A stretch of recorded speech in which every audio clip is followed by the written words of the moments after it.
സത്യം പറഞ്ഞു കഴിഞ്ഞാൽ US പോകുമ്പോൾ എൻ്റെ ഏറ്റവും വലിയ ഒരു ദുഃഖമെന്ന് വേണമെങ്കിൽ പറയാവുന്നത് ഈ നാടും വീടും വിടുന്ന ഒന്നുമല്ല. ഇനി ഞാൻ എങ്ങനെ മലയാള സിനിമ കാണും അല്ലെങ്കിൽ സിനിമ കാണും എന്നുള്ളതായിരുന്നു എൻ്റെ വലിയൊരു ദുഃഖം. ഓർമ്മ വെച്ച കാലം പോലെ സിനിമയുമായിട്ടുള്ള അദമ്യമായ ബന്ധം വിട്ടുപോകാതിരിക്കാൻ അതിനോട് ബന്ധപ്പെട്ട നമുക്ക് ചെയ്യാവുന്ന കാര്യങ്ങളൊക്കെ ചെയ്ത് ഇങ്ങനെ കടന്നു പോകുക. പ്രൊഡ്യൂസർ ആയത് എങ്ങനെയാണ്? അഭിനയിക്കാൻ വന്ന് പ്രൊഡ്യൂസറായി പോയതാണോ? യഥാർത്ഥത്തിൽ ഞാൻ അഭിനയിക്കാൻ വേണ്ടി പ്രൊഡ്യൂസർ ആയതാണ്. സിനിമ ചെയ്യാവുന്ന ആരെങ്കിലും ഫോണിൽ കൂടെയോ വീഡിയോ കോളിൽ കൂടെയോ സിനിമ ചെയ്യാമെന്ന് വിചാരിച്ചാൽ ശുദ്ധ മണ്ഡലമാണെന്ന് ഞാൻ പറയുന്നത്. ഫ്രോഡായിട്ടുള്ള കുറേ ധാരാളം ആൾക്കാർ ഇതിനകത്തുണ്ട്. അതില്ല എന്ന് നമ്മൾ സിനിമയ്ക്കുള്ളിലുണ്ട്. സിനിമയിൽ അഭിനയിപ്പിക്കാമെന്നും പറഞ്ഞ് കാശ് മേടിക്കും. ഇങ്ങനെ ധാരാളം ഈ ഫീൽഡിൽ നടക്കുന്നുണ്ടെന്നുള്ളത് ഞാനിവിടെ വന്ന് നിന്ന് കഴിഞ്ഞപ്പം എനിക്കിത് മനസ്സിലായി. ഇത്രയും പ്രവാസികൾ ഇപ്പം ഈ ഫിലിം ഇൻഡസ്ട്രിയുമായിട്ട് ബന്ധപ്പെടുന്നുണ്ട്.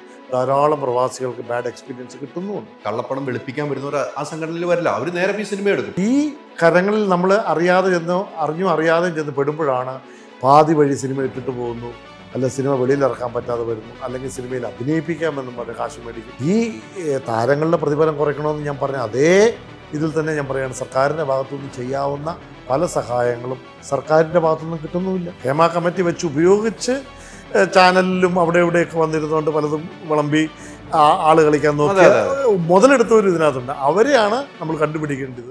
വാട്സാപ്പ് വഴി ഇംഗ്ലീഷ് പഠിക്കാൻ ഇംഗ്ലീഷ് കഫേ ഉള്ളപ്പോൾ ഇംഗ്ലീഷ് ഒരു വിഷയമേ അല്ല. English cafe, we present you the perfect English. WhatsApp now 9633388575. നമസ്കാരം. ഇന്ന് എന്നോടൊപ്പമുള്ള ഒരു പ്രൊഡ്യൂസറാണ്, ഒരു സിനിമ അഭിനയ മോഹിയാണ്. 21-ാം വയസ്സിൽ കോട്ടയത്തിൽ നിന്നും അമേരിക്കയിലേക്ക് എത്തി. കോട്ടയത്തെ ജീവിതവും അമേരിക്കയിലെ ജീവിതവും സിനിമാ ജീവിതവും എല്ലാം ഷെയർ ചെയ്യാൻ വേണ്ടി എന്നോടൊപ്പമുണ്ട് ജീമോൻ എന്നാണ് പേര്. നമസ്കാരം. നമസ്കാരം. കോട്ടയംകാരൻ, അച്ചായൻ. കോട്ടയംകാരൻ പൊതുവെ അച്ചായൻ എന്നാണ് വിളിക്കുന്നത്. അങ്ങനെ വിളിക്കാം. പറഞ്ഞാൽ 21-ാം വയസ്സിൽ സിനിമാമോഹം, ചെറുപ്പം മുതലേ സിനിമാമോഹം ഉണ്ടല്ലേ? ഉണ്ട്, ചെറുപ്പം മുതലേ ഉള്ളതാണ്. ഏത് പ്രായമൊന്നും തോന്നുന്നില്ല. സിനിമാമോഹം ഓർമ്മ വെച്ച കാലം പോലെ സിനിമയോട് ഭയങ്കര പാഷനായിരുന്നു. സിനിമയ്ക്ക് വേണ്ടി ഒരു ജീവിതം പോലെ ആയിരുന്നു അല്ലേ? അതെ അതെ എന്ന് വേണേലും പറയാം. വീട്ടുകാരെ എതിർപ്പായിരുന്നു? വീട്ടുകാരെ എതിർപ്പെന്ന് പറഞ്ഞാൽ വീട്ടുകാർ അനുകൂലമല്ല. അപ്പൊ പിന്നെ എതിർപ്പാണെന്ന് പറയുന്നില്ല. എതിർപ്പാണെന്ന് അനുകൂലമല്ല. കാരണം ഞങ്ങളുടെ ഒരു ക്രിസ്ത്യൻ ഓർത്തഡോക്സ് ഫാമിലിയിലാണ് ഞാൻ ജനിച്ചത്. അപ്പം നാച്ചുറലി അന്നത്തെ കാലത്തും അങ്ങനത്തെ ഒരു സാഹചര്യം ഞങ്ങളുടെ ആ ഒരു നെയ്ബർഹുഡിലോ അല്ലെങ്കിൽ വീട്ടിലോ അങ്ങനെയുള്ളൊരു സാഹചര്യം. പിന്നെ ഞങ്ങളുടെ ഫാമിലിപരമായിട്ടോ അല്ലെങ്കിൽ ആരുമായിട്ടോ അങ്ങനെ സിനിമയുമായിട്ടോ വലിയ ബന്ധമുള്ള ആരും ഇല്ലായിരുന്നു. അതുകൊണ്ട് പിന്നെ നമുക്കങ്ങനെ സിനിമയോടുള്ള ഒരു ആഗ്രഹം ഉള്ളിലുണ്ടെങ്കിലും അത് പുറത്ത് പ്രകടിപ്പിക്കാനുള്ള അവസരങ്ങളോ പറയാനുള്ള ഒരു വേദിയില്ലായിരുന്നു. അപ്പോൾ അങ്ങനെ ഇരിക്കുമ്പോഴാണ് എനിക്ക് US പോകാനുള്ള ഒരു ഓപ്പർച്യൂണിറ്റി കിട്ടുന്നത്. 21-ാം വയസ്സിൽ പോയി. അതെ, നല്ല പ്രായത്തിൽ ഇവിടുന്ന് പോയി. നല്ല പ്രായത്തിൽ. വീട്ടിൽ നിന്നുള്ള നിർബന്ധമാണോ? സാഹചര്യം അങ്ങനെ വന്നു. അതായത് എൻ്റെ ബ്രദർ അവിടെയായിരുന്നു. ബ്രദർ സ്പോൺസർ ചെയ്ത് പിന്നെ അങ്ങനെ പേരൻസ് പോയി. പിന്നെ ഞാനങ്ങനെ പോയി. അപ്പോൾ അന്നത്തെ നമുക്ക് ദൈവം വിധിച്ച ഓരോരുത്തർക്കും ഓരോ വിധിയുണ്ടല്ലോ. ആ വിധിയിലെല്ലാം നമുക്ക് പോകാൻ പറ്റുമെന്ന് വിശ്വസിക്കുന്നു. അപ്പം അങ്ങനെ ഞാൻ US പോയി. പക്ഷേ US പോയെങ്കിലും എൻ്റെ ഉള്ളിൽ ആക്ച്വലി ഈ സിനിമ പാഷൻ ഒട്ടും കുറഞ്ഞിട്ടില്ലായിരുന്നു. ഒരു പടിയും കൂടെ കൂടിയിട്ടേ ഉള്ളായിരുന്നു. സത്യം പറഞ്ഞു കഴിഞ്ഞാൽ US പോകുമ്പോൾ എൻ്റെ ഏറ്റവും വലിയ ഒരു ദുഃഖമെന്ന് വേണമെങ്കിൽ പറയാവുന്നത് ഈ നാടും വീടും വിടുന്ന ഒന്നുമല്ല. ഇനി ഞാൻ എങ്ങനെ മലയാള സിനിമ കാണും അല്ലെങ്കിൽ സിനിമ കാണും എന്നുള്ളതായിരുന്നു എൻ്റെ വലിയൊരു ദുഃഖമായിട്ട് ഉള്ളിൽ കിടന്നിരുന്നത്. പക്ഷേ ഇതൊന്നും ആരോടും പറയാൻ പറ്റുന്ന കാര്യങ്ങളല്ലല്ലോ. അങ്ങനെ പിന്നെ അവിടുത്തെ സാഹചര്യങ്ങളുമായിട്ട് പിന്നെ ബന്ധപ്പെട്ട് അങ്ങനെ പിന്നെ അവിടെ ചെന്ന് ജോലി, പഠിത്തം, അങ്ങനെ മറ്റു കാര്യങ്ങളിലേക്ക് കടന്ന് ബിസിനസ്സും പല കാര്യങ്ങളുമായിട്ട് നമ്മൾ മൂവ് ചെയ്ത് പിന്നെ ഫാമിലിയായി അങ്ങനെ പിന്നെ കാലങ്ങളങ്ങ് കടന്നു പോയി. ഇപ്പോൾ ഏകദേശം ഒരു 38 വർഷം കഴിഞ്ഞ് ഞാൻ US പിന്നെ എൻ്റെ ഭാര്യ 2 മക്കളുണ്ട്. അത് മേഗൻ ആൻഡ് നോയൽ മക്കളുടെ പേര്. ഭാര്യയുടെ പേര് ഷീല ജോർജ്. പിന്നെ അപ്പം ഞാൻ ഈ US ഏതാണ്ട് ഒരു 90-ൻ്റെ ആരംഭം മുതലേ ഈ മലയാള സിനിമ അന്ന് US ചില സിനിമകൾ വരുമായിരുന്നു. അന്ന് ഫിലിമിൻ്റെ കാലഘട്ടമാണ്, ഡിജിറ്റലൊന്നും ആയിട്ടില്ല. അപ്പോൾ നമുക്ക് ഈ സിനിമയോടുള്ളൊരു പാഷൻ കാരണം ഞാൻ അമേരിക്കയിലെ മേജറായിട്ടുള്ള 4-5 സിറ്റികളിൽ ഈ സിനിമ ഓടിക്കും. വീക്കെൻഡുകളിൽ മാത്രമേ അവിടെ ഓടിക്കാറുള്ളൂ. അതിനുള്ള സാഹചര്യം നമുക്കുള്ള അവിടെ. അപ്പോൾ അങ്ങനെ എൻ്റെ സ്ഥലമായ ഫിലഡൽഫിയ വരുമ്പോൾ ഞാനും അത് ഏറ്റെടുത്ത് സിനിമകൾ നടത്തുമായിരുന്നു. കാര്യം ഇതിനകത്ത് വലിയ സമൂഹത്തിൽ നമ്മൾ പ്രദർശിപ്പിക്കും നമ്മുടെ സിറ്റിയിൽ. അതിന് മുൻകൈ എടുക്കുമായിരുന്നു. അതിന് പൈസ കൊടുക്കണ്ടേ? പിന്നെ അതിന് പൈസയൊക്കെ കൊടുക്കണം. പക്ഷേ നമ്മൾ അതിൻ്റെ ലാഭം നോക്കിയല്ല അത് ചെയ്യുന്നത്. മറിച്ച് നമ്മൾ അതിനോടുള്ള പാഷൻ കാരണം അതങ്ങ് എടുത്ത് നടത്തുകയാണ്. മറ്റൊരാൾ നടത്താതെ എനിക്ക് തന്നെ നടത്തണമെന്നുള്ള ആ ഒരു അദമ്യമായ ആഗ്രഹം കൊണ്ട് ഞാൻ തന്നെ അതിൻ്റെ ഡിസ്ട്രിബ്യൂട്ടറൊക്കെ ആയിട്ട് ബന്ധപ്പെട്ട് അങ്ങനെ ചെയ്യുമായിരുന്നു. പിന്നെ അങ്ങനെ കുറേ മൂവികൾ ഓടിച്ചു. സാമ്പത്തികപരമായിട്ട് വലിയ ബെനിഫിറ്റ്സ് ഒന്നുമില്ല. പക്ഷെ നമുക്കത് ചെയ്യുമ്പോൾ കിട്ടുന്ന ഒരു മാനസിക സംതൃപ്തി അതിൽ നിന്ന് കിട്ടുന്നുണ്ടായിരുന്നു. അപ്പോൾ അങ്ങനെ ഉള്ള സാഹചര്യത്തിൽ അത് ചെയ്തു. അതിനുശേഷം പിന്നെ നമ്മൾ ഇവിടുന്ന് ഷോസുകൾ വരുമായിരുന്നു, നാട്ടിൽ നിന്ന് ആക്ടേഴ്സിൻ്റെ ആർട്ടിസ്റ്റുകളുടെ ഷോകൾ വരും. അത് പിന്നെ ഞാൻ ഷോകൾ എടുത്ത് നടത്താൻ തുടങ്ങി. അങ്ങനെ അതിൽ കുറച്ചും കൂടെ മുകളിലോട്ട് ഇവരുമായിട്ടൊന്ന് അടുക്കുവാണ് നമ്മൾ. ആ സിനിമയിലേക്ക് കയറണം. എക്സാക്ട് സിനിമയുമായിട്ടുള്ള ബന്ധം ഒരിക്കലും പോകാൻ നമ്മൾ വിട്ടുകൊടുത്തില്ല. അന്ന് ജനിച്ചപ്പോൾ ഓർമ്മ വെച്ച കാലം പോലെ സിനിമയുമായിട്ടുള്ള ആ അധമമായ ബന്ധം വിട്ടുപോകാതിരിക്കാൻ അതിനോട് ബന്ധപ്പെട്ട നമുക്ക് ചെയ്യാവുന്ന കാര്യങ്ങളൊക്കെ ചെയ്ത് ഇങ്ങനെ കടന്നു പോകുമായിരുന്നു. ഷോ നടത്തി തുടങ്ങി. അതും ഈ പറയുന്ന പോലെ വലിയ ലാഭകരമൊന്നും ആയിട്ടില്ല. മിക്കവാറും ഒക്കെ സംഘടനകൾക്കൊക്കെ വേണ്ടിയായിരിക്കും ഞാൻ എടുക്കുന്ന ഷോസ്, അവരായിരിക്കും എന്നെ സപ്പോർട്ട് ചെയ്യുന്നത്. പക്ഷേ ബന്ധപ്പെടുന്നതും ഷോ എടുക്കുന്നതൊക്കെ ഞാനായിരിക്കും. അങ്ങനെ ഒരു കുറേ ഷോസുകൾ അവിടെ US നടത്തി എൻ്റെ സിറ്റിയിൽ. അതിനുശേഷം പിന്നെ ഒരു 17-18 ആയപ്പോൾ 2017-18 ആയപ്പോൾ എൻ്റെ മനസ്സിൽ തോന്നി ഇനിയും, കാരണം അഭിനയമാണ് എൻ്റെ ഏറ്റവും വലിയ പാഷൻ എന്ന് പറയുന്നത്. അപ്പം അഭിനയിക്കണം, സിനിമയിൽ അഭിനയിക്കണം, എൻ്റെ മുഖം സിനിമ സ്ക്രീനിൽ കാണണം എന്നെനിക്ക് വല്ലാത്ത ആഗ്രഹമായിരുന്നു. ചെറുപ്പം മുതലുള്ള ആഗ്രഹമാണ്. അപ്പോൾ ഒരു 17-18 ആയപ്പോൾ ഞാൻ വിചാരിച്ചു ഇനി ഇത് സാധിക്കുന്നില്ലെങ്കിൽ നമ്മുടെ ജീവിതത്തിൽ എന്ന് സാധിക്കുമെന്നൊന്നും എനിക്ക് യാതൊരു ഗ്യാരണ്ടി ഇല്ല. അപ്പോൾ അതിന് ഒന്ന് ബന്ധപ്പെടണം, അതിനൊന്ന് ശ്രമിക്കണം എന്നുള്ള ആഗ്രഹത്തിൽ ഇങ്ങനെ നാടുമുഖയായിട്ട് ഞാൻ ബന്ധപ്പെടുകയും ചിലരുടെ നമ്പറുകൾ കിട്ടി അവരൊക്കെ ആയിട്ട് ബന്ധപ്പെടുകയൊക്കെ ചെയ്യുന്നുണ്ട്. പക്ഷെ അതൊന്നും അങ്ങോട്ട് വർക്കൗട്ട് ആകുന്നില്ല. അങ്ങനെ ബന്ധപ്പെടുന്നുണ്ട്, ഫോണിൽ കൂടെയൊക്കെ വിളിക്കും, ബന്ധപ്പെടും. പക്ഷെ ആദ്യം വിളിച്ചത് ഞാൻ നമ്മുടെ ഡിഗാൾ എന്ന് പറഞ്ഞ ഒരു ആളുണ്ട്. പുള്ളി ഒരു പടം എടുത്തായിരുന്നു, നമ്മുടെ വിനീത് ശ്രീനിവാസനെ വെച്ചൊരു പടം എടുത്തായിരുന്നു. ഞാൻ അദ്ദേഹത്തിൻ്റെ പടത്തിൻ്റെ പേര് ഇപ്പം മറന്നുപോയി പെട്ടെന്ന്. അങ്ങനെ പുള്ളിയായിട്ട് ബന്ധപ്പെട്ട് പിന്നെ ഞാൻ നാട്ടിൽ ഇടയ്ക്കിടയ്ക്ക് വരാൻ തുടങ്ങി. അങ്ങനെ വന്ന് പല സിനിമാക്കാരും ഒക്കെ ആയിട്ട് ബന്ധപ്പെട്ടു. അങ്ങനെ ബന്ധപ്പെട്ട് കഴിഞ്ഞപ്പോഴത്തേക്കും പിന്നെ പിന്നെ കോവിഡ് വന്നു. കോവിഡ് വന്നപ്പോഴത്തേക്കായിരുന്നു പുള്ളിയുടെ പടത്തിൻ്റെ ഷൂട്ട് നടന്നത്. അപ്പോൾ പുള്ളി എന്നെ വിളിച്ചായിരുന്നു. പക്ഷേ അല്ല, കോവിഡിൻ്റെ സമയത്ത് നമുക്ക് ട്രാവൽ ചെയ്യാനുള്ള ബുദ്ധിമുട്ട്, ഇവിടെ ക്വാറൻറ്റീനും ഇടപാടും എല്ലാം കൂടെ വന്നപ്പോൾ ഞാൻ പിന്നെ ഒരു പോസിബിലിറ്റി കാണാഞ്ഞതുകൊണ്ട് ഞാൻ പുള്ളി തന്നെ എന്നോട് പറഞ്ഞു, സാർ വന്നു കഴിഞ്ഞാൽ ബുദ്ധിമുട്ടാണ്, ഈ ക്വാറൻറ്റീനൊക്കെ ഉള്ളത് കൊണ്ട്, അപ്പോൾ അറിയില്ല എന്ന്. അപ്പോൾ പിന്നെ അതങ്ങനെ അങ്ങോട്ട്. പക്ഷേ കോവിഡിന് ശേഷം ഞാൻ നാട്ടിൽ ഇങ്ങനെ ഇടയ്ക്കിടയ്ക്ക് വരാൻ തുടങ്ങി, അടുപ്പിച്ചടുപ്പിച്ച് വരാൻ തുടങ്ങി. വന്നിങ്ങനെ സിനിമ ഇവിടെ വന്നു കഴിഞ്ഞാൽ ഈ സിനിമാക്കാരുമായിട്ടുള്ള ബന്ധം മാത്രമേ എനിക്കുള്ളൂ സത്യത്തിൽ, ബേസിക്കലി പറഞ്ഞു കഴിഞ്ഞാൽ. കാരണം സിനിമയോടുള്ള പാഷൻ കാരണം. പക്ഷെ ഞാൻ അമേരിക്കയിൽ ഈ പറഞ്ഞതുപോലെ രാഷ്ട്രീയ, സാമൂഹിക, പത്രപ്രവർത്തനം എല്ലാ പരിപാടിയും ഈ 10-18 വർഷത്തിനൊക്കെ ഞാൻ സമൂഹവുമായിട്ട് വളരെ ബന്ധപ്പെട്ടാണ് നിൽക്കുന്നത്. പക്ഷെ ഉള്ളിൻ്റെ ഉള്ളിൽ പാഷൻ എന്ന് പറയുന്നത് സിനിമയുമാണ്. അപ്പോൾ അങ്ങനെ വന്നു കഴിഞ്ഞ് പിന്നെ കോവിഡിന് ശേഷം ഞാൻ ഇവിടെ വന്ന് താമസിച്ച് ഞാൻ ഇവിടെയുള്ള സിനിമാക്കാരുമൊക്കെ ആയിട്ട് ബന്ധപ്പെടുകയും അങ്ങനെയൊക്കെ ചെയ്ത് ഞാനൊരു 4-5 സിനിമകളിൽ ഇപ്പോൾ അഭിനയിച്ചു. അതിനകത്ത് 2 സിനിമകൾ വെളിയിൽ വന്നു. ഏതൊക്കെ സിനിമകൾ റിലീസ് ചെയ്തത്? ആദ്യം ഞാൻ ചെയ്ത അന്ധകാര എന്ന് പറയുന്ന ഒരു സിനിമയാണ്. നമ്മുടെ സനൽ എന്ന് പറയുന്ന പുള്ളി ഡയറക്റ്റ് ചെയ്ത് അന്ധകാര എന്ന് പറഞ്ഞ തിയേറ്ററിൽ അത്ര വലിയ വിജയമായില്ല, പടം തിയേറ്ററിൽ വന്നായിരുന്നു. അതിനുശേഷം ഗുമസ്തൻ എന്ന് പറഞ്ഞ മൂവിയിൽ ആക്ട് ചെയ്തു. ഗുമസ്തനിൽ ചെയ്തു. ഗുമസ്തനിൽ SI ആയിട്ടായിരുന്നു നമ്മുടെ അതിനകത്ത് ചെയ്തത്. ചെയ്തു, പടം വെളി വന്നായിരുന്നു. ഇപ്പം ഞാൻ 2 സിനിമകൾ ചെയ്തു വെച്ചിട്ടുണ്ട്. അതിപ്പം ഉടനെ റിലീസാകാനുള്ള സിനിമകളാണ്. അതിനുശേഷം ഇപ്പം ശുക്രൻ എന്ന് പറയുന്ന സിനിമയിൽ അഭിനയിച്ചു. കൂടാതെ തന്നെ ഇപ്പം ഞാൻ പ്രൊഡക്ഷൻ സൈഡിലും ശുക്രനിൽ വന്ന് ബന്ധപ്പെട്ടിരിക്കുകയാണ്, പ്രൊഡ്യൂസറുമായി. അങ്ങനെ പ്രൊഡ്യൂസർ ആയത് എങ്ങനെയാണ്? അഭിനയിക്കാൻ വന്ന് പ്രൊഡ്യൂസറായി പോയതാണോ? യഥാർത്ഥത്തിൽ ഞാൻ അഭിനയിക്കാൻ വേണ്ടി പ്രൊഡ്യൂസർ ആയതാണ്. പക്ഷേ കാരണം അതിനകത്തുള്ള ഓപ്പർച്യൂണിറ്റി അങ്ങനെയായിരുന്നു. പ്രൊഡ്യൂസറായി പിന്നീട് അത് ഒരു പ്രൊഡക്ഷൻ ഏറ്റെടുക്കേണ്ടി വന്നു. അങ്ങനെ എൻ്റെ മൊത്തം ഏറ്റെടുത്തത് ഇല്ല, ഞങ്ങളൊരു 4-5 പേര് കൂടി ചെയ്തു. എൻ്റെ നാട്ടുകാരൊക്കെ തൊടുപുഴക്കാരൊക്കെ നിർമ്മാണ പങ്കാളിയായി അതിനകത്ത്. അങ്ങനെ ഇപ്പോൾ ഏതാണ്ട് സിനിമ പൂർത്തി. അതെ, ഉബൈന് ഡയറക്റ്റ് ചെയ്യുന്ന ബിബിനും ഒക്കെ ആയിട്ട് ആൻസണില്ല, ഷൈൻ ടോമ, ചന്ദ്രനാഥ്.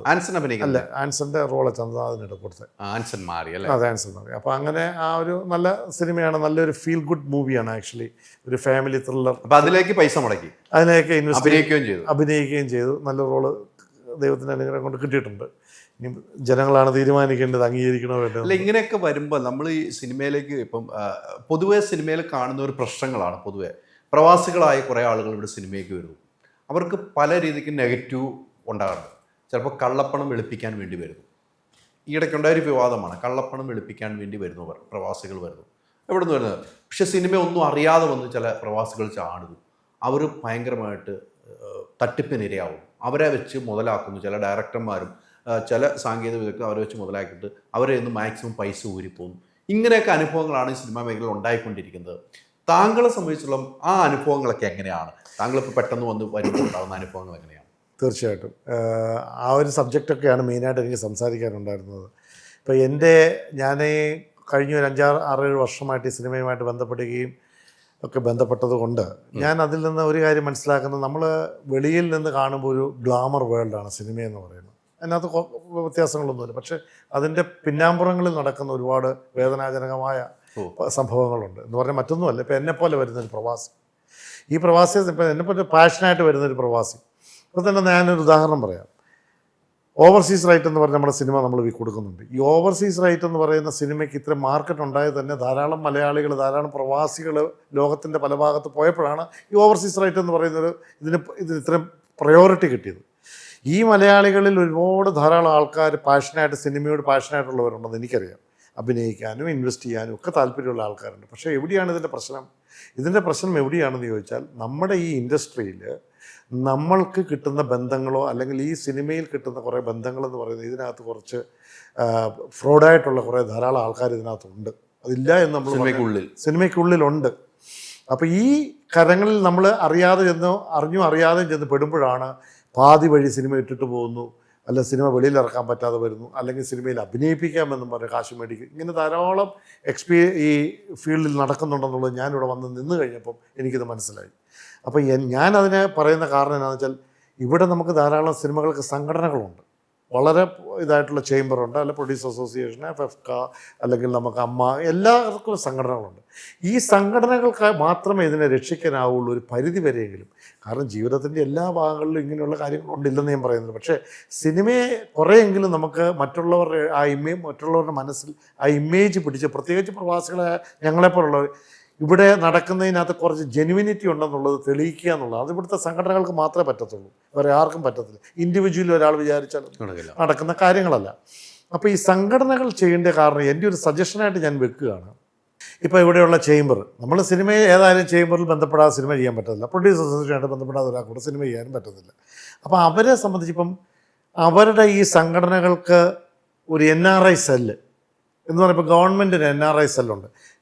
കേരളത്തിൽ ഇൻവെസ്റ്റ് ചെയ്യാൻ വരുന്ന ആൾക്കാരെ പ്രൊട്ടക്റ്റ് ചെയ്യാനും അവർക്കൊരു ഗൈഡ് ലൈൻസ് കൊടുക്കാനും അവരെ പ്രൊട്ടക്റ്റ് ചെയ്യാനായിട്ട് ഗവൺമെൻറ്റിന് ഒരു വിഭാഗമുണ്ട്. എന്ന് പറഞ്ഞ പോലെ എന്തുകൊണ്ട് ഈ ചേംബറിന് അല്ലെങ്കിൽ ഈ സിനിമയെ പ്രൊഡ്യൂസർ അസോസിയേഷന് ഒരു NRI സെല്ല് വെക്കുക, അതിനൊരു ഗൈഡ് ലൈൻസ് വെക്കുക. അപ്പം നമ്മളുമായിട്ട് സിനിമ ഇൻഡസ്ട്രിയിൽ നിന്ന് ബന്ധപ്പെടുന്നവരോ അല്ലെങ്കിൽ നമ്മൾ സിനിമ ഇൻഡസ്ട്രിയിൽ ബന്ധപ്പെടുന്നവരോ അവരുടെ ഒരു ജെനുവിനിറ്റി ഇവർക്ക് ഈസിയായിട്ട് കണ്ടുപിടിക്കാൻ പറ്റും. നമ്മളെക്കാൾ കൂടുതൽ ഏരിയ ഉണ്ട് ഇവർക്ക് കണ്ടുപിടിക്കാനുള്ളത്.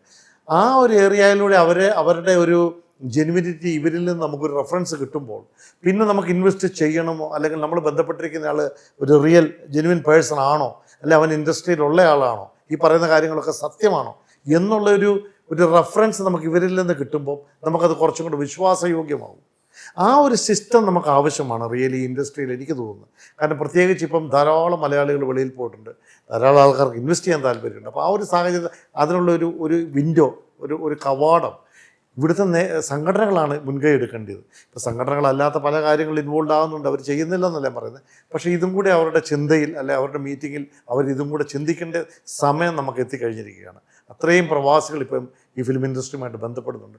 ധാരാളം പ്രവാസികൾക്ക് ബാഡ് എക്സ്പീരിയൻസ് കിട്ടുന്നുമുണ്ട്, അതും നമ്മൾ അറിയുന്നുണ്ട്. അപ്പം അതിനുള്ള ഒരു സൊല്യൂഷനായിട്ട് ഞാൻ കണ്ട ഒരു പോംവഴി ഈ സംഘടന. ഇത് പോംവഴി കറക്റ്റാണ്. പക്ഷെ അങ്ങനെ വരുമ്പോൾ ഈ സംഘടനകൾ ഇടപെടുമ്പോൾ നേരെ ആയിട്ട് വരുന്നത്, സ്ട്രേറ്റ് ഫോർവേഡ് ആയിട്ട് വരുന്ന ഒരു പ്രൊഡ്യൂസറിന് അത് കഴിയുള്ളൂ.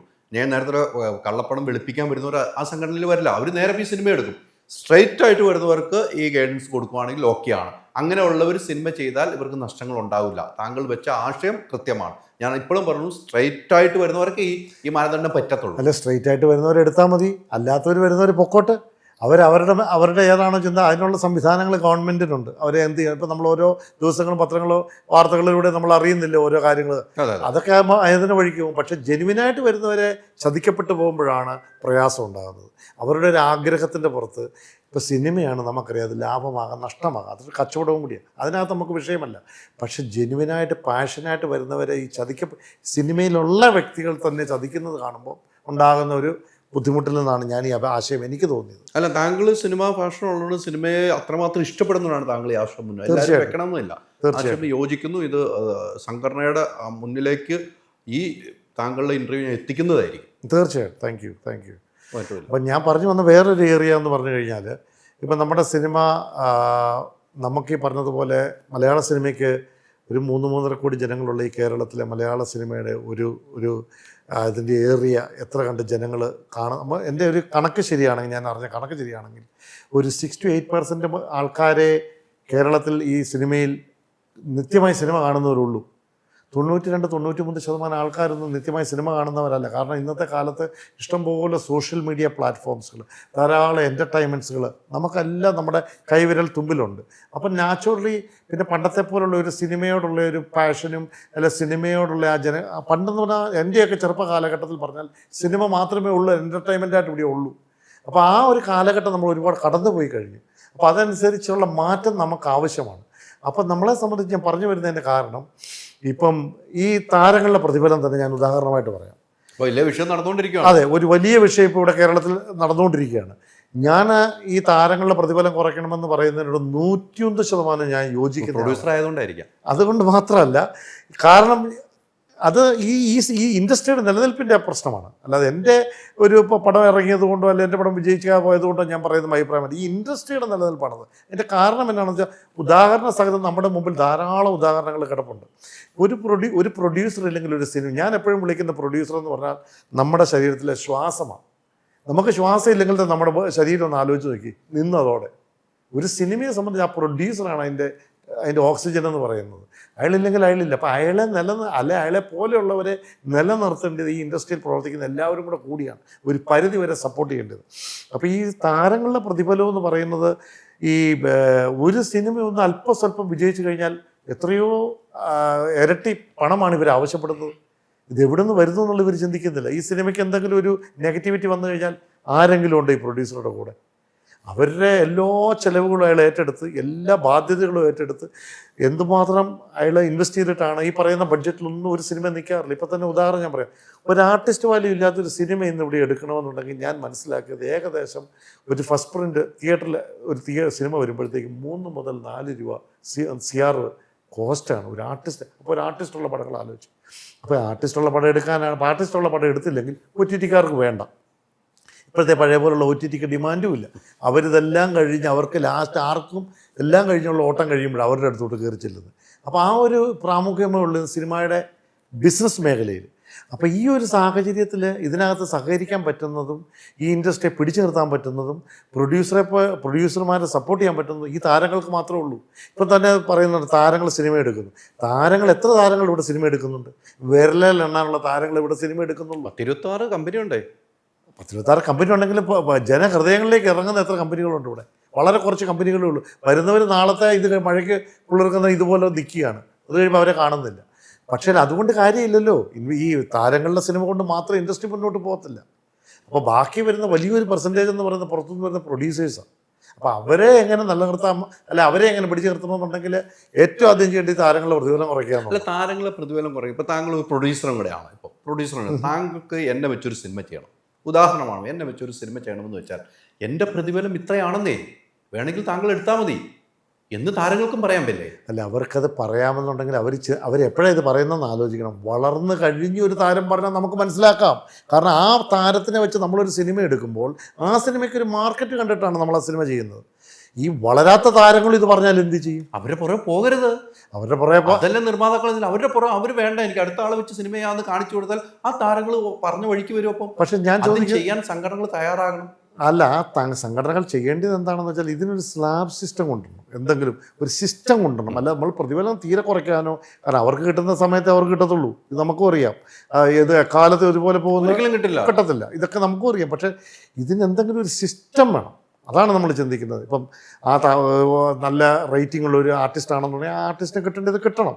പക്ഷേ ആ ആർട്ടിസ്റ്റ് ആഗ്രഹിക്കുന്ന പോലെ തന്നെ തൊട്ട് താഴെ നിൽക്കുന്ന ആർട്ടിസ്റ്റും കയറി പിടിക്കാൻ തുടങ്ങി കഴിഞ്ഞാൽ അങ്ങനെ ഒരു നിയന്ത്രണം, ഒരു സ്ലാബ് സിസ്റ്റം ഇതിനകത്ത് കൊണ്ടുവരണം. ആർട്ടിസ്റ്റിൻ്റെ റേഷ്യോ അനുസരിച്ച് സിസ്റ്റം ഇപ്പോൾ ഏതായാലും നമുക്കറിയാം, ഇവിടെയുള്ള മേജർ ആർട്ടിസ്റ്റ് മമ്മൂക്ക അല്ലെങ്കിൽ ലാലേട്ടൻ ഇവരെ പോലുള്ള ആർട്ടിസ്റ്റുകൾ എന്ന് പറയുമ്പോൾ നമുക്ക് അതിനകത്തൊരു രീതിയുണ്ട്. അതിന് താഴെ ഞാൻ പറഞ്ഞ മീൻസ് അങ്ങനെ സിസ്റ്റം ഈ സംഘടനാ നേതാക്കൾ അതിന് ചിന്തിക്കണം. ഇവിടെ ഇപ്പം അമ്മ എന്ന് പറയുന്ന സംഘടനയുണ്ട്, താരങ്ങൾ, അവരുമായിട്ട് കൂടി ആലോചിച്ച് ഇതിനുള്ള എന്തെങ്കിലും പൊതുവായ ആൾ നമ്മൾ അവിടെ ഇവിടെ ഇരുന്ന് വെറുതെ രാവിലെ എഴുന്നേറ്റ് പത്രസമ്മേളനം നടത്തി പ്രഘോഷിച്ചിട്ട് നമുക്ക് കാര്യമൊന്നുമില്ല. ഇതെങ്ങനെ ചെയ്യാമെന്നുള്ളത് അവർ തമ്മിൽ ഒരു റൂഫിനടിയിലിരുന്ന് ചിന്തിച്ച് ആലോചിച്ച് ആ തീരുമാനത്തിലെത്തിച്ച് അത് ഇംപ്ലിമെൻറ്റ് ചെയ്യാൻ നോക്കണം. എങ്കിലേ ഇവിടെയുള്ളവർക്ക് പിടിച്ചു നിൽക്കാൻ പറ്റത്തുള്ളൂ ഇൻഡസ്ട്രിയിൽ. അല്ലെങ്കിൽ ഇന്ന് കാണുന്ന പ്രൊഡ്യൂസറെ നാളെ കാണത്തില്ല. ഞാൻ ചോദിക്കട്ടെ, ഇപ്പോൾ പഴയ എത്ര ബാനറുകളുണ്ട് ഇൻഡസ്ട്രിയിൽ? ഈ ഇൻഡസ്ട്രിയിൽ എത്ര ബാനറുകളുണ്ട് കാലാകാലങ്ങളായിട്ട് പിടിച്ചു നിൽക്കുന്ന? എല്ലാം ചുരുങ്ങി, ആരുമില്ല. ഇന്നിപ്പോൾ ഏതെങ്കിലും ബാനറുകൾ ഇവിടെ നിൽക്കുന്നുണ്ടെങ്കിൽ അവർക്കൊക്കെ ഇത്രയ്ക്കുള്ള വർഷങ്ങളെ പരിചയമുള്ളവർ ഈ ബാനറായിട്ട് ഇവിടെ വന്നത്. അതിന് മുമ്പുള്ള ബാനറുകൾ ഇവിടെ എത്രയോ ഉണ്ടായിരുന്നു. എന്തി അവരൊക്കെ എന്താ നിൽക്കാത്ത? പുതിയ പുതിയ പ്രൊഡ്യൂസർമാർ വന്നിട്ട് പോവുകയും ചെയ്യുകയാണ്. അതാണ് തിരിച്ചു വരുന്ന അതേ വേഗതയിൽ തന്നെ അവർ തിരിച്ചു പോകും. അടുത്ത ഫ്ലൈറ്റിൽ അവർ പോയി. അടുത്ത ഫ്ലൈറ്റ്. അതുപോലെ തന്നെ ഞാൻ പറഞ്ഞ വേറൊരു കാര്യം, ഇപ്പം ഗവൺമെൻറ്റിനെ പറ്റി എനിക്ക് വേറൊരു അഭിപ്രായം പറയാനുള്ളത്. ഇത്രയും പറഞ്ഞുകൊണ്ട് ഞാൻ പറയുക, ഇപ്പം പല വിദേശ രാജ്യങ്ങളിലും ഇനി ഇന്ത്യക്കകത്ത് തന്നെ പല ഭാഷകളിലുള്ള സിനിമകൾ എടുക്കുന്നു. ഈ പല ഗവൺമെൻറ്റുകളുടെ ഭാഗത്തു നിന്നും നമുക്ക് സബ്സിഡി സിസ്റ്റം ഉണ്ട് സിനിമയ്ക്ക്. ഉദാഹരണത്തിന് ഇപ്പോൾ പറഞ്ഞു കഴിഞ്ഞാൽ എൻ്റെ അറിവ് ശരിയാണെങ്കിൽ ഇപ്പോൾ UK അല്ലെങ്കിൽ കാനഡ, US പല സ്ഥലങ്ങളിലും നമുക്ക് ഈ സിനിമകൾക്ക് സബ്സിഡി സിസ്റ്റമുണ്ട്. അത് വളരെ കിട്ടാൻ ഈസിയുമാണ്. എന്ന് പറഞ്ഞാൽ ആ സിനിമയുടെ പ്രോജക്റ്റ് നമ്മളൊക്കെ ജെനുവിനാണെന്ന് അവർക്ക് പ്രൂവ് ചെയ്താൽ മതി. ആ ഒരു രീതിയിൽ ചെയ്തു കഴിഞ്ഞാൽ സബ്സിഡി ധാരാളം കിട്ടുന്നുണ്ട്. ഈവൻ ഇന്ത്യയിൽ തന്നെ പല സ്റ്റേറ്റുകളിലും കൊടുക്കുന്നു. ഈ കേരളത്തിൽ എന്താ നമുക്ക് കിട്ടുന്നത്? ഈ മലയാള സിനിമയ്ക്ക് കിട്ടുന്നത് എന്ത് സബ്സിഡി സിസ്റ്റം ഉണ്ട് ഇവിടെ? ഒരു സബ്സിഡി സിസ്റ്റത്തിൻ്റെ പുറകെ നമ്മൾ പോയി കഴിഞ്ഞാൽ ഒരു സിനിമ തീർന്നു കഴിഞ്ഞാലും അത് നമ്മുടെ എത്തില്ല. ഇതെല്ലാം കൂടെ കഴിഞ്ഞ് വരുമ്പോഴത്തേക്കും ഇതിൻ്റെ ഒന്നുമില്ല അത് കിട്ടാൻ. അപ്പം നാച്ചുറലി പ്രൊഡ്യൂസേഴ്സ് ഇപ്പം അതിൻ്റെ പുറകെ പോകാറില്ലെന്നുള്ളതാണ് ഞാൻ അന്വേഷിച്ചപ്പോൾ മനസ്സിലായത്. അതൊന്നും കണ്ടുകൊണ്ട് സിനിമ എടുക്കാൻ പറ്റത്തില്ല. അതിന് ഗവൺമെൻറ്റിൻ്റെ ഭാഗത്തുനിന്ന് നല്ലൊരു മാറ്റം ഉണ്ടാകണം. കാരണം ഈ താരങ്ങളുടെ പ്രതിഫലം കുറയ്ക്കണമെന്ന് ഞാൻ പറഞ്ഞ അതേ ഇതിൽ തന്നെ ഞാൻ പറയുകയാണ്, സർക്കാരിൻ്റെ ഭാഗത്തുനിന്ന് ചെയ്യാവുന്ന പല സഹായങ്ങളും സർക്കാരിൻ്റെ ഭാഗത്തുനിന്നും കിട്ടുന്നുമില്ല. ഇത് രണ്ടും ആണ് നമ്മളിവിടെ ഉന്നയിക്കുന്നത്. അല്ലാതെ ഒരു കൂട്ടരെ മാത്രം നമ്മൾ കുറ്റമായിട്ടല്ല പറയുന്നത്, നമ്മുടെ അഭിപ്രായങ്ങളാണ് നമ്മൾ രേഖപ്പെടുത്തുന്നത്. കാരണം ഇതിൽ നിന്ന് മനസ്സിലാക്കിയ സാഹചര്യത്തിൽ. അപ്പോൾ ഇങ്ങനെയുള്ള ധാരാളം കാര്യങ്ങൾ നമുക്ക് പറയാനും ചെയ്യാനും ഉണ്ട്. പിന്നെ സിനിമയെന്ന് പറയുന്നത് നമുക്കറിയാം, മനുഷ്യൻ്റെ ആയുസുള്ളിടത്തോളം കാലം സിനിമ നിലനിൽക്കും. ആൾക്കാർ കാരണം സിനിമയെന്ന് പറയുന്ന ജനങ്ങളുടെ ഇന്നുള്ള ലോകത്തുള്ള ഏറ്റവും വലിയ എൻ്റർടൈൻമെൻറ്റിൽ ഏറ്റവും വലിയ മേഖലയാണ് സിനിമയെന്ന് പറയുന്നത്. അതിന് മുകളിലൊരു മേഖല വന്നിട്ടുണ്ടോ എന്ന് എനിക്കറിയില്ല. അപ്പം ആ സാഹചര്യത്തിൽ മനുഷ്യനുള്ളിടത്തോളം കാലം സിനിമയും കാണും. പക്ഷേ ഈ സിനിമയെ നിലനിർത്തേണ്ടത് അതാത് കാലഘട്ടങ്ങളിൽ അതിനോട് ബന്ധപ്പെട്ട് പ്രവർത്തിക്കുന്ന ആൾക്കാരുടെ ഇതുപോലുള്ള സംഘടനകളും വ്യക്തികളും ഒക്കെയാണ് ചെയ്യേണ്ടത്. അങ്ങനെയാണ് നമ്മുടെ രാജ്യത്തും ലോകത്തും ഒക്കെ പല കാര്യങ്ങളും നടന്നുകൊണ്ടിരിക്കുന്നത്. അപ്പോൾ ഈ സിനിമയിലേക്കും അങ്ങനെയുള്ള മാറ്റങ്ങൾക്ക് സമയമായി അതിന് മുൻകൈ എടുക്കണം എന്നുള്ളതാണ് എൻ്റെ വ്യക്തിപരമായ. എനിക്ക് തോന്നുന്നു താങ്കൾ ഒരു പ്രൊഡ്യൂസറായപ്പോൾ കുറേ സ്റ്റഡി ചെയ്തു. എൻ്റെ അഭിനയമോഹിയായിരുന്നു, അഭിനയിക്കുമ്പോൾ ഇതൊന്നും ഇല്ലായിരുന്നു. ഇപ്പോൾ പൈസകൾ മുടക്കി തുടങ്ങി. വേറെ പൈസ മുടക്കിയിട്ടുണ്ടോ? പൈസ ഞാൻ മുടക്കിയിട്ടുണ്ട്, പക്ഷെ അതിൻ്റെതായ കാര്യമായ ഒരു ഇതും ഉണ്ടായിട്ടില്ല. അപ്പോൾ ആ ഒരു രീതിയിലും കൂടെ ഞാൻ പല കാര്യങ്ങളും പഠിച്ചു. സിനിമ പഠിച്ചു അല്ലേ? സിനിമ പഠിച്ചു, ഒരു പരിധി വരെ പഠിക്കാൻ സാധിച്ചു. ഇതൊന്നും പഠിക്കാതെ വന്ന് ചാടുന്നവർക്കാണ് തട്ടുകേട് പറ്റുന്നത്. അവിടെയാണ് ഞാൻ എൻ്റെ പോയിന്റ് കൊണ്ടുവരാൻ ആഗ്രഹിക്കുന്നത്. ഞാനിപ്പോൾ ഇവിടെ വന്ന് നിന്ന് ഇതിനെപ്പറ്റി കൂടുതൽ ഈ സിനിമയുമായിട്ട് ബന്ധപ്പെട്ട ആൾക്കാരുമായിട്ട് പ്രവർത്തിച്ചപ്പോഴാണ് കൂടുതൽ സത്യങ്ങൾ ഞാൻ മനസ്സിലാക്കി. ഇപ്പം പ്രവാസികളായ ധാരാളം ആൾക്കാർക്കൊന്നും ഇങ്ങനെ വന്ന് നിൽക്കാനും ഇതിൻ്റെ പുറകെ ജീവിതം മുഴുവൻ, കാരണം അവരുടെയൊക്കെ ഒരു സിനിമ ചെയ്യണമെന്ന് ഓർക്കുന്നു പാഷൻ്റെ ബേസിലാണ് അവരൊക്കെ വരുന്നത്. അപ്പോൾ അവരൊരു തട്ടിപ്പ് ഗ്രൂപ്പിൽ ചെന്ന് പെടാതെ ഒരു ജെനുവിൻ ഇതിലുണ്ടെങ്കിൽ ഇതിൽ കൂടുതൽ ഇൻവെസ്റ്റേഴ്സിനെ കിട്ടുമെന്ന് എനിക്ക് മനസ്സിലായി. ഞാൻ കാരണം അവിടെയും ഇവിടെയും ജീവിക്കുന്നതുകൊണ്ട് എനിക്ക് അതിൻ്റെ വ്യത്യാസം മനസ്സിലാക്കാനും കമ്പയർ ചെയ്യാനും പറ്റിയതുകൊണ്ടാണ് ഞാൻ ഈ അഭിപ്രായം രേഖപ്പെടുത്തുന്നത്. അപ്പോൾ അതിനകത്ത് നിങ്ങളെപ്പോലുള്ള ഓൺലൈൻകാർക്കും വലിയൊരു പങ്കുണ്ട്. അല്ല സംഘടനകൾക്ക് മാത്രമല്ല, ഇതൊക്കെ ലോകത്ത് മുഴുവൻ അറിയിക്കുക, പറയുക. ആരുടെയെങ്കിലും ചെവിയിൽ ഇത് കേൾക്കുകയാണെങ്കിൽ അതിനുള്ളൊരു മറുപടിയോ തീരുമാനങ്ങളോ അവരുടെ ഭാഗത്തുനിന്ന് ഇനിഷ്യേഷനെങ്കിലും ഉണ്ടായാൽ. താങ്കളുടെ കാഴ്ചപ്പാടുകൾ ഞാൻ കൃത്യമായിട്ട് അംഗീകരിക്കുന്നു. കാഴ്ചപ്പാട് കൊള്ളാം. ഞാൻ ചോദിച്ച ചോദ്യങ്ങൾക്ക് താങ്കൾ കൃത്യമായിട്ട് മറുപടി പറയുന്നുണ്ട്. പക്ഷേ ഒരു സിനിമാ വ്യവസായം എന്ന് പറയുന്നത് ഈ പറഞ്ഞ നമുക്ക് ഇഷ്ടപ്പെടുമ്പോഴാണ് സിനിമയിലേക്ക് നമ്മൾ വരുന്നത്.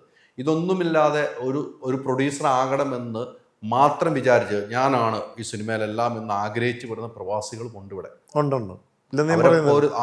അവരെ പോലുള്ള ആളുകളാണ് വന്ന് വെട്ടിൽ വീഴുകയും പിന്നീട് അവൻ പല കാര്യങ്ങളും അവൻ വേണ്ടത് സാധിച്ചെടുത്തിട്ട് അവൻ പോവുകയും ചെയ്യും. അങ്ങനെ ഒരു മേഖലയും ഈ പ്രവാസികൾ വരുന്നുണ്ട് ഇവിടെ. തീർച്ചയായിട്ടും. ഞാനിപ്പോൾ സംസാരിക്കുന്നതെന്ന് പറഞ്ഞാൽ ജെന്യുവിനായിട്ട് സിനിമയെ ഇഷ്ടപ്പെടുന്ന, പാഷനായിട്ട് സിനിമയെ കാണുന്ന പ്രൊഡ്യൂസറോ അല്ലെങ്കിൽ ആക്ടറോ ആയിട്ട് വരുന്നവർക്കുള്ള അവരെ ചേർത്ത് പിടിക്കുന്ന ഒരു സംഘടന നമുക്കിവിടെ ഉണ്ടാകും. ആ ഒരു മനോഭാവമുള്ള സംഘടനകൾ അല്ലെങ്കിൽ ഈ സംഘടനകൾക്ക് ആ ഒരു മനോഭാവം ഉണ്ടാകണം. അപ്പോഴാണ് നമുക്ക് കൂടുതൽ കാര്യങ്ങൾ ചെയ്യാൻ സാധിക്കുന്നതും കൂടുതൽ ഇൻവെസ്റ്റ്മെൻറ്റുകൾ കിട്ടുന്നതും. അത് മുഖാന്തരം നമുക്ക് പുതിയ പുതിയ സിനിമകൾ ഉണ്ടാകും, ധാരാളം സിനിമകൾ. അപ്പോൾ കോമ്പറ്റീഷൻ വർദ്ധിക്കും, അപ്പോൾ ക്വാളിറ്റി വർദ്ധിക്കും. ഇതൊക്കെയാണ് നമുക്ക് ചെയ്യാൻ പറ്റത്തുള്ളൂ. അല്ല നമുക്കിപ്പം നമ്മളിപ്പോൾ ഒരു വേറെ ഏതൊരു ബിസിനസ് ആണെങ്കിലും ഇതൊക്കെയല്ലേ നടന്നുകൊണ്ട്. എനിക്ക് തോന്നുന്നു US നിന്നൊക്കെ ഒത്തിരി പ്രൊഡ്യൂസർമാർ വരുന്നുണ്ട് ഇവിടെ. അത് ഞാൻ വേറൊരു കാര്യം തുറന്ന് പറയാം. പലർക്കും അബദ്ധങ്ങൾ പറ്റുന്നുണ്ട്, അല്ലെങ്കിൽ പലരും പല ചതിക്കുഴികളിൽ പെടും. പക്ഷെ ഇവരാരും ഓപ്പണായിട്ട് ഇത് പറയില്ല. പറ്റിയത് പറ്റി, പോയത് പോയി, ഇനിയിപ്പം മിണ്ടണ്ട എന്നുള്ളൊരു ഈ ഇതുണ്ട്. പക്ഷേ എല്ലാവരും അങ്ങനത്തെ അല്ലല്ലോ. പറയേണ്ട കാര്യം നമ്മൾ തുറന്ന് പറഞ്ഞിരിക്കും. കാര്യം നമ്മളെ പൈസയാണ്, നമ്മുടെ കാര്യമാണ്, നമ്മുടെ സമയമാണ്. അപ്പോൾ പിന്നെ നമുക്ക് അറിയുന്ന കാര്യങ്ങളും കേൾക്കുന്ന കാര്യങ്ങളും പറഞ്ഞേ പറ്റുള്ളൂ. പിന്നെ എൻ്റെ ഒരു സ്വഭാവം എന്ന് പറഞ്ഞാൽ ഞാൻ ചെറുപ്പം പോലെ ഈ രാഷ്ട്രീയ സാമൂഹിക പ്രവർത്തനങ്ങളൊക്കെ നടത്തിയ ആളാണ്. ഇവിടെയായിരുന്നാലും സ്കൂളിലായിരുന്നു, കോളേജിലായിരുന്നു. ഞാൻ അമേരിക്കയിലായിരുന്നെങ്കിലും അവിടെയും രാഷ്ട്രീയ പ്രവർത്തനം നടത്തിക്കൊണ്ടിരുന്ന ആളാണ്. അപ്പോൾ പറയാവുന്ന കാര്യങ്ങളൊക്കെ സമൂഹത്തിൽ എപ്പോഴും വിളിച്ചു പറയുന്ന ഒരു പേഴ്സണാണ് ഞാൻ. അപ്പോൾ അത് തന്നെയാണ് എന്നെ ഇവിടെ കൊണ്ടുവാക്കിയപ്പോൾ ഞാൻ ഇവിടെയും വിളിച്ചു പറഞ്ഞു. അത് ഇവിടെ പറയാനുള്ളത് പറയുക എന്നുള്ളത് എൻ്റെ വീട്ടിൽ നിന്ന് എങ്ങനെയാണ് സപ്പോർട്ട്? ഇപ്പം വൈഫിൻ്റെ മക്കളുടെ യഥാർത്ഥത്തിൽ എൻ്റെ ഫാമിലി എൻ്റെ സപ്പോർട്ടുള്ളതുകൊണ്ട് മാത്രമാണ് ഞാൻ ഇതിനകത്ത് നിൽക്കുന്നത്. അത് എൻ്റെ ഫാമിലി എന്ന് പറഞ്ഞാൽ മീൻസ് എൻ്റെ ഭാര്യയും എൻ്റെ മക്കളും ഫുൾ സപ്പോർട്ടിലാണ്. കാരണം ഞാൻ ആ ഒരു പ്രോപ്പർ ജെനുവിനായിട്ടാണ് ഇതിനെ കാണുന്നതെന്ന് അവർക്ക് മനസ്സിലാകാൻ തുടങ്ങി. പണ്ട് ഈ സിനിമയെന്ന് കേൾക്കുമ്പോൾ എല്ലാവർക്കും അറിയാമല്ലോ, വേറെ പല രീതിയിൽ ഹേമ കമ്മിറ്റി വിഷയമൊക്കെ വന്നപ്പം വീട്ടിൽ നിന്ന് ഇപ്പോൾ പുതിയ സിനിമയ്ക്ക് വന്നപ്പോൾ വീട്ടിൽ നിന്ന് എന്ത് പറഞ്ഞു? ഹേമ കമ്മിറ്റി അതിൻ്റെ വഴിയൊക്കെ കൊള്ളാം. ഹേമ കമ്മിറ്റിയുടെ വഴിയെ പോകുന്നു, നമ്മൾ നമ്മുടെ വഴിയെ പോകുന്നു. അതും ഇതുമായിട്ട് യാതൊരു ബന്ധവും വിശ്വാസമാണ് നമുക്ക്. അത് ഫാമിലിയുടെ സപ്പോർട്ട്, അത് മാത്രമേ ഉള്ളൂ എനിക്ക്. അതും സിനിമയെ ബാധിച്ചിട്ടുണ്ട്. അതിനോ ഹേമ കമ്മിറ്റി വിഷയം വന്നപ്പോൾ സിനിമയെ തീർച്ചയായിട്ടും തിരിച്ചും ബാധിച്ചിട്ടുണ്ട്. പല ആളുകളും ഇറങ്ങാൻ അതിനകത്ത് പറ്റിയത് എന്നാണെന്ന് വെച്ച് കഴിഞ്ഞാൽ ഹേമ കമ്മിറ്റിയെ പോലുള്ള കമ്മിറ്റികൾ ഉണ്ടാകണം, നല്ലതൊക്കെയാണ്, മാറ്റങ്ങളൊക്കെ ഉണ്ടാകണം. പക്ഷേ അത് വെച്ച് ഉപയോഗിച്ചവരും ഉണ്ട് ഇവിടെ. ഹേമ കമ്മിറ്റി വെച്ച് ഉപയോഗിച്ച് ചാനലിലും അവിടെ ഇവിടെയൊക്കെ വന്നിരുന്നുകൊണ്ട് പലതും വിളമ്പി ആൾ കളിക്കാൻ നോക്കി മുതലെടുത്തവരും ഇതിനകത്തുണ്ട്. അവരെയാണ് നമ്മൾ കണ്ടുപിടിക്കേണ്ടത് ഇതിനകത്ത് നെല്ലും പതിരുകളി. അതുതന്നെയാണ് ഞാൻ മുമ്പ് അലിയോട് സംസാരിച്ചപ്പോൾ പറഞ്ഞത്. ഈ ഇൻഡസ്ട്രിയിൽ പ്രവർത്തിക്കുന്നതിനകത്തും ഉണ്ട് അങ്ങനെയുള്ളവർ, ഈ പുറത്തു വന്ന് പറയുന്നവരിലും ഉണ്ട് അങ്ങനെയുള്ളവർ. യഥാർത്ഥത്തിൽ എല്ലാം നല്ല ഉദ്ദേശത്തിലാണ് സർക്കാർ ചെയ്യുന്നതും ഇവിടെ പ്രവർത്തിക്കുന്നതും ഒക്കെ നല്ല ഉദ്ദേശങ്ങളിലാണ്. പക്ഷെ അതിൻ്റെ മുതലെടുക്കുന്ന ഒരു വിഭാഗത്തിനെ നമ്മൾ തിരിച്ചറിയണം, സമൂഹം തിരിച്ചറിയണം. അതെ അതെ അതെ. ഇനിയിപ്പം ഈ അഭിനയം എന്ന് പറയുമ്പോൾ ഇപ്പം 5 സിനിമയിൽ അഭിനയിച്ചു. ഇനി അഭിനയിക്കണമെന്ന മേഖല വലിയ വലിയ ആർട്ടിസ്റ്റുകളുമായിട്ടൊക്കെ ഒന്ന് ചേർന്ന് ചെയ്യണമെന്ന് ആഗ്രഹമുണ്ട്. അതിനെപ്പറ്റി ചിന്തിക്കുന്നുണ്ട്. അത് ഏത് രീതിയിലായിരിക്കും വരുന്നതെന്ന് എനിക്ക് തന്നെ ഇപ്പം അറിയില്ല. പ്രൊഡ്യൂസറായിട്ടാണോ അല്ലെങ്കിൽ പ്രൊഡക്ഷനിലേക്ക് ഇനി ആക്റ്റീവായിട്ടുണ്ടാവും. പ്രൊഡക്ഷനിലോട്ടൊന്ന് നോക്കണമെന്ന് എനിക്കുണ്ട്. അപ്പോൾ അതുകൊണ്ടാണ് ഇതൊക്കെ ഇപ്പം തന്നെ അങ്ങ് തുറന്ന് പറയുന്നത്. അതിനകത്ത് ജെനുവിനിറ്റി ആയിട്ട് കാര്യങ്ങൾ, നമ്മളല്ലാതെ വേറെ ഉദ്ദേശങ്ങളിലൊന്നും അല്ലല്ലോ സിനിമയുടെ. നമ്മുടെ ഒരു പാഷൻ. ഇപ്പോൾ ശുക്രൻ എന്ന സിനിമയിൽ 4 പേരുണ്ടെന്ന് തോന്നുന്നു പ്രൊഡക്ഷനിലേക്ക്. ആ കൂടെ ഉള്ളവർ മുൻപരിചയമുള്ളവരാണോ? എനിക്ക് ആക്ച്വലി അതിനകത്ത് പരിചയപ്പെട്ടത് ഞാൻ ഈ സിനിമ വഴിയുള്ള പരിചയമുള്ളൂ. മുൻ പരിചയം വെച്ച് ഞാൻ ബന്ധപ്പെട്ടതല്ല. ഇവിടെ വന്നപ്പോൾ ഇങ്ങനെ ഒരു പ്രോജക്റ്റുമായിട്ട് എൻ്റെ അടുത്ത് സമീപിച്ചപ്പോൾ ഞാനും കൂടെ അവരുടെ കൂടെ ഒരു ഇതിൽ കൂടിയതാണ്. ഇപ്പം ചുരുക്കം പറഞ്ഞു കഴിഞ്ഞാൽ നല്ല രീതിയിൽ അത് പോകുന്നുണ്ട്. അപ്പം അങ്ങനെ വന്ന് ഞാൻ ബന്ധപ്പെട്ടത് ഈ സിനിമയിൽ. പിന്നെ എനിക്ക് അഭിനയിക്കാനുള്ള മോഹം ഉണ്ടായിരുന്നു. അതും കൂടി ഇതിനകത്തൊരു ഉത്തേജനമായിരുന്നു സിനിമയിൽ വന്ന് ജോയിൻ ചെയ്യാനുള്ളത്. അല്ല, അങ്ങനെ ഒത്തിരി പേര് അഭിനയിക്കാൻ മോഹമായിട്ട് വന്നിട്ട് സിനിമയിലേക്ക് പൈസ മുടക്കി അവർ പിന്നീട് വലിയ നഷ്ടപ്പെട്ട് പോകുന്നവരുണ്ട്. അവർ അഭിനയമോഹം മാത്രമേ ഉള്ളൂ, സിനിമയിൽ അഭിനയിക്കുമെന്ന്. താങ്കൾ എല്ലാ റൂട്ടും പിടിക്കാനാണ് താങ്കൾ. അങ്ങനെ വരുന്ന കുറേ ആളുകളെ ഞാൻ കണ്ടിട്ടുണ്ട്. ഇപ്പൊ എനിക്കൊരു സീമാണ്, ഞാൻ 10 ലക്ഷം മുടക്കാന്നേ എന്ന് പറഞ്ഞു വരുന്ന ഒത്തിരി പ്രവാസികൾ. അവരോട് എന്താ പറയാനുള്ളത്? അല്ല, അവരോട് പറയുന്നത് അതുകൊണ്ട് ഒരു പ്രയോജനവും ഇല്ല. അത് തന്നെയല്ല, ആരെങ്കിലും സിനിമ എടുക്കാൻ ആഗ്രഹിക്കുന്നെങ്കിൽ എൻ്റെ ഒരു എക്സ്പീരിയൻസിന് പറയാം, ഇതിനെപ്പറ്റി ഒരു സ്റ്റഡി ചെയ്യാതെ ഒരിക്കലും വന്ന് ഈ മേഖലയിൽ ചാടരുത്. ഇപ്പൊ ലൊക്കേഷനിൽ എത്ര ക്യാരവാൻ വേണമെന്നൊക്കെ നിങ്ങൾക്ക് അറിയാലോ അല്ലേ? ഏകദേശം നമുക്ക് മനസ്സിലായി ഇവിടുത്തെ കാര്യങ്ങൾ. എത്ര യൂണിറ്റിൽ എത്ര പിള്ളേര് വേണം എല്ലാം പഠിച്ചില്ലേ? ഏകദേശം പഠിച്ചു. വൈകുന്നേരം ചായയും കടി കൊടുക്കുമ്പോൾ എത്ര കടി എടുത്തു പഠിച്ചില്ലേ? കടി എടുത്തെന്ന് അതൊക്കെ അത്രയൊക്കെ പഠിച്ചു സംഭവം. അത് ഏറ്റവും വലിയ പഠിത്തമാണ്. അതെ, അത് അവിടെ മുതൽ പഠിക്കാൻ തുടങ്ങണം. എന്നാലേ ഈ സിനിമ പിന്നീട് മുകളിലേക്ക് മതി. ആദ്യം മുകളിൽ കയറി പഠിക്കാൻ പാടില്ല. കുഴപ്പം താഴെയാണ് ഇതിന്റെ റൂട്ട് മുഴുവൻ നിൽക്കുന്നത്. താഴെയാണ് കളി നടക്കുന്നത്. 2-3 കടി എടുക്കുമ്പോൾ പൈസ പോകുന്ന 30 രൂപ പോകും. അപ്പം ഇതിനകത്ത് എനിക്ക് വേറൊരു ഏരിയ കൂടെ പറയാനുള്ളത്, ആർക്കെങ്കിലും സിനിമ എടുക്കാൻ താല്പര്യമുള്ള പ്രത്യേകിച്ച് പ്രവാസികൾ ഒരിക്കലും വെളി രാജ്യത്തിലിരുന്ന് ഫോണിൽ കൂടെ സിനിമ എടുക്കാമെന്ന് വിചാരിക്കരുത്. നിങ്ങൾ ഈ കേരളത്തിൽ മലയാള സിനിമയാണ് എടുക്കാൻ ആഗ്രഹിക്കുന്നെങ്കിൽ നിങ്ങൾ ഈ കേരളത്തിൽ വന്ന് നിന്ന് ആ സിനിമയുടെ പ്രീ പ്രൊഡക്ഷന് മുമ്പ് തന്നെ നിങ്ങൾ അതുമായി ബന്ധപ്പെട്ട് അതിൻ്റെ കൂടെ ട്രാവൽ ചെയ്ത് അതിൻ്റെ കൂടെ സഞ്ചരിച്ച് എല്ലാ ഏരിയകളിലും നിങ്ങളുടെ സാന്നിധ്യം ഉണ്ടായിരിക്കണം. എങ്കിലേ നിങ്ങൾ ആ സിനിമ മുന്നോട്ട് കൊണ്ടുപോകാവുള്ളൂ. എവിടെ വെച്ച് നിങ്ങളുടെ ആ സാന്നിധ്യം നഷ്ടപ്പെടണം, അവിടെ വെച്ച് നിർത്തിക്കണം. കാരണം ഇപ്പം നിങ്ങളുടെ കയ്യിൽ നിന്ന് കൈ വിട്ടു എന്നുള്ളത് അതിൽ നിന്ന് മനസ്സിലാക്കണം. ഒരിക്കലും നിങ്ങൾ മറ്റുള്ളവരുടെ അഭിപ്രായങ്ങൾ കേട്ടുകൊണ്ട് സിനിമയിൽ വന്ന് ഇറങ്ങരുത്. കാരണം എല്ലാ ബിസിനസ്സും പോലത്തെ ഒരു ബിസിനസ് അല്ല സിനിമ. ഇതിന് ഒരുപാട് ഏറിയകളുണ്ട്, ഒരുപാട് നമ്മൾ മനസ്സിലാക്കേണ്ട കാര്യമുണ്ട്. അറ്റ്ലീസ്റ്റ് കുറേയെങ്കിലും മനസ്സിലാക്കിയിട്ട് ഇതിനകത്ത് വന്ന് ഇൻവെസ്റ്റ് ചെയ്യാവുള്ളൂ. പിന്നെ ഇൻവെസ്റ്റ് ചെയ്ത് കഴിഞ്ഞിട്ട് കൈയും കാലും ഇട്ടടിച്ചിട്ട് മറ്റുള്ളവരെ നാട്ടുകാരെ കുറ്റം പറഞ്ഞിട്ട് ഒരു പ്രയോജനമില്ല. അതായിരിക്കും എനിക്ക് അങ്ങനെയുള്ള ആൾക്കാരുടെ വലിയൊരു ഉപദേശമാണ്. ഈ സിനിമയുടെ കഥ കേൾക്കുമല്ലോ. ഇപ്പോൾ ഒരു പ്രൊഡ്യൂസർ എന്നുള്ള കഥ കേട്ടിട്ടായിരിക്കും ഇനി സിനിമ ഇനിയിപ്പം ആദ്യം പ്രൊഡ്യൂസിങ് ചെയ്തു, വേറെ പൈസ മുടക്കിയിട്ടുണ്ടെന്ന് പറഞ്ഞു. കഥ ഏത് ടൈപ്പ് കഥകൾ വിജയിക്കും നമുക്ക് ഒരിക്കലും ഇപ്പോൾ പറയാൻ പറ്റാത്ത അവസ്ഥയാണ്. ഏത് സിനിമയുടെ വിജയിക്കും നമുക്ക് പറയാൻ ഒരിക്കലും പറ്റില്ല. പക്ഷെ ഒരു പണം മുടക്കുന്ന ആൾക്ക് ഒരു വ്യൂ പോയിന്റ് ഉണ്ട്, ഈ കഥകൾ അല്ലെങ്കിൽ ഈ ആർട്ടിസ്റ്റുകൾ എന്നൊരു ബിസിനസ് മെൻറ്റാലിറ്റി ഉണ്ട്. അങ്ങനെ ഒരു ബിസിനസ് മെൻറ്റാലിറ്റി താങ്കൾക്കുണ്ടോ? തീർച്ചയായിട്ടും ഉണ്ട്. കാരണം ഈ ഇപ്പം അലി പറഞ്ഞതുപോലെ ഏത് ജോണറിലുള്ള സിനിമയാണ് നാളെ വിജയിക്കാൻ പോകുന്നതെന്ന് ആർക്കും ഇവിടെ പ്രൊഡിക്റ്റ് ചെയ്യാൻ പറ്റില്ല. പക്ഷെ നമ്മുടെ ഒരു ഇത്രയും വർഷത്തെ ഒരു എക്സ്പീരിയൻസ് ഉണ്ട്, പല സിനിമകളും കണ്ടിട്ടുള്ളൂ. ഇപ്പോൾ ഒരു ഉദാഹരണത്തിന് പറഞ്ഞാൽ ഇപ്പോൾ ഒരു ഫാമിലി ത്രില്ലർ മൂവി, ആ ഫാമിലി ത്രില്ലർ മൂവിയുടെ പലതും വന്നിട്ടുണ്ട്. പക്ഷേ നമ്മൾ ആ ഫാമിലി ത്രില്ലർ മൂവിയിൽ തന്നെ എന്ത് ജനങ്ങൾക്ക് പുതുതായിട്ട് അതിൽ നിന്ന് കൊടുക്കാൻ സാധിക്കുമെന്നുള്ളത് നമുക്കൊരു ഐഡിയ വേണം.